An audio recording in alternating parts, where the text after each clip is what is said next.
How many sets do you really need to build muscle? Is it 10? Is it 6? Is it 4? Is it 2? Is it 1? Well, I think people make a mistake by doing too many sets and thinking more sets is going to cause more muscle growth. But let's just say you did 10 sets. Well, the first 9 sets didn't just do nothing, and then all of a sudden the 10th set all of a sudden stimulated most of the muscle you gained that workout, or broke down that muscle during the workout, right?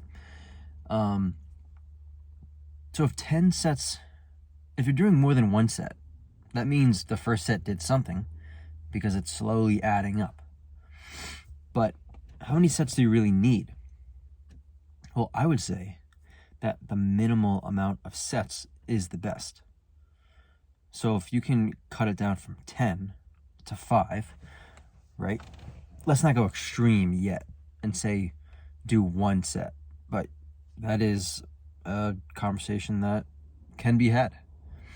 Because if you're doing more than 1 set, that means the first set is doing something because it's adding up. So if you're going to cut it down from 10 to 5, let's say, right? And you're getting 75% of the stimulus that you got. Maybe you got some more stimulus if you kept doing more sets. Let's just say that's even how that works. Then, but you're doing it twice as often, right? 2 workouts of 5 sets instead of 1 workout of 10 sets. Then that would mean, let's say theoretically, 100% stimulation with the 10 sets, broke it in half, and you got 75%. Well, 75% twice is 150% now versus just the 100%. So over time, you're getting 50% more stimulus over a week, over a month, over a year, right? So if we did even a month, that's 4 weeks, 150% times 4. What is that? 150, 300, 600%, right? 600% you'd get instead of 100% times 4, 400%. So now you're basically 1.5%. For every percent, it's 1.5%. If you cut the sets in half and do 2 workouts.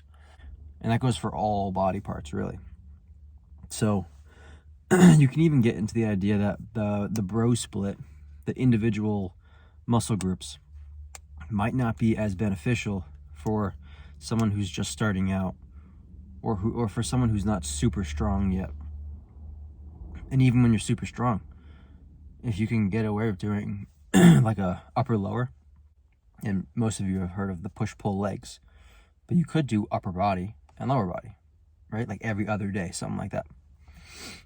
Or 2 days on, then rest day, and 2 days on, whatever. You know, you gotta figure out how much you can recover from, because recovery it's very individual. I like to use this analogy. Recovery in the gym, right? It's stress. Then you have to recover from that stress, and then you get an adaptation. That process is different for different people based on their genetics. And I like to use the sun tanning analogy.